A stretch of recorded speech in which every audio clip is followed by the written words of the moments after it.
क्या कोई ईश्वर है? ईश्वर मानवीय कल्पना से परे है, लेकिन वह एक जीवित वास्तविकता है। ब्रह्म कोई आध्यात्मिक अमूर्तता नहीं है, यह पूर्णतः और सबसे वास्तविकता अस्तित्व है। ईश्वर का अस्तित्व वैज्ञानिक प्रयोगों से सिद्ध नहीं किया जा सकता। निरपेक्षता बड़े से बड़े विद्वान के मन को भी चकित कर देती है। यह सबसे शक्तिशाली बुद्धि को भी चकित कर देती है। ईश्वर को शुद्ध चेतना के रूप में अनुभव किया जा सकता है। जहां बुद्धि मर जाती है, विद्वता बिल्कुल नष्ट हो जाती है और संपूर्ण अस्तित्व जब इसमें खो जाती है, सब खो गया तो समझो सब मिल गया। कई वैज्ञानिक प्रयोगशाला इसका प्रमाण चाहती है। सचमुच बहुत बढ़िया। आप असीमित सर्वव्यापी ईश्वर को अपने ट्यूब, ब्लू पाइप और रसायनों में सीमित करना चाहते हैं। ईश्वर आपके रसायनों का स्रोत है, वह आपके परमाणु और अणुओं का आधार है। उसके बिना कोई भी परमाणु और इलेक्ट्रॉन बिल्कुल नहीं हिलेंगे। वह आंतरिक शासक है। वह ईश्वर ही तो है जो हमारे इंद्रियों को शक्ति देता है, हमारे मन को धारणा देता है और हमारे बुद्धि को विवेक देता है। वो हमारे अंगों को शक्ति देता है। यह उसकी इच्छा के कारण ही होता है कि हम जिए या मरे। परंतु मनुष्य व्यर्थ की कल्पना करता है कि वह कर्ता और भोक्ता है। मनुष्य उस सर्वशक्तिमान शासक के सामने कुछ भी नहीं है, जो पूरे ब्रह्मांड में गति को नियंत्रित करता है। ईश्वर की इच्छा स्वयं को हर जगह कानून के रूप में व्यक्त करती है।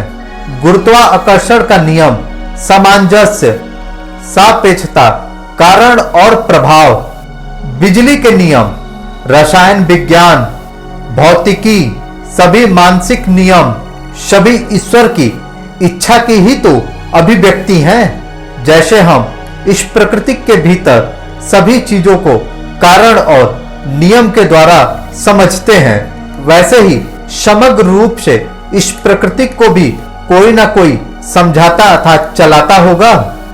यह अवश्य कोई अलौकिक सत्ता अर्थात ईश्वर होंगे। प्रकृतिक महज घटनाओं का आकस्मिक संग्रह दुर्घटनाओं का मिश्रण मात्र नहीं है, बल्कि एक व्यवस्थित मामला है। ग्रह नियंत्रित रूप से अपनी कक्षाओं में घूमते हैं, बीज नियंत्रित रूप से वृक्ष बनाती है, ऋतुएं एक दूसरे के क्रम में सफल होती हैं। जब प्रकृतिक जड़ है, असंवेदनशील है, यह स्वयं आदेश नहीं दे सकता। इसके पीछे एक बुद्धिमान प्राणी ईश्वर ही तो है जो इसके लिए जिम्मेदार है। यहां तक कि वैज्ञानिक आइंस्टीन भी इस सर्वोच्च बुद्धि द्वारा ब्रह्मांड के निर्माण के बारे में पूर्णतः आश्वस्त थे। हालांकि आप दिन में तारे नहीं देख सकते, परंतु उसका भी अस्तित्व होता है। बादल वाले दिन में सूरज नहीं देखा जा सकता, लेकिन उसका भी अस्तित्व होता है।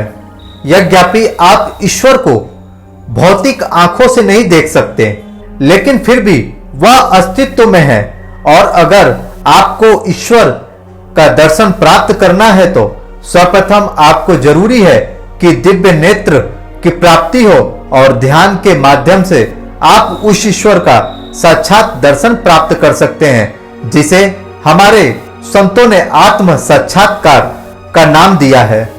ईश्वर तो स्वयं सिद्ध है, उसे कोई प्रमाण की आवश्यकता नहीं है, क्योंकि वह तो सिद्ध करने के कार्य का प्रक्रिया का आधार स्वयं है। वह ईश्वर ही तो है जो समस्त जगत को प्रकाशमान किया हुआ है। वह ईश्वर ही तो है जिसके इशारे पे समस्त सृष्टि चलायमान है। वह ईश्वर ही तो है जिसके इशारे पे दिन और रात होती है। ईश्वर हर जगह हर कण कण में विराजमान है। वह हमारे अंदर और आप सभी के अंदर वह ईश्वर ही तो विराजमान है।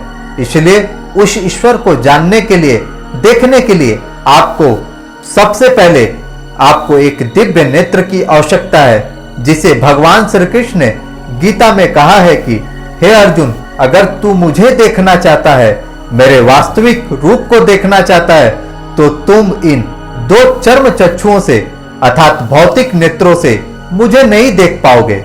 अगर मेरे वास्तविक रूप को देखना चाहते हो तो मैं तुम्हें दिव्यम ददामि ते चक्षु, मैं तुम्हें एक दिव्य नेत्र प्रदान करता हूं, जिसके कारण तुम मेरे वास्तविक रूप को जान पाओगे अर्थात देख पाओगे।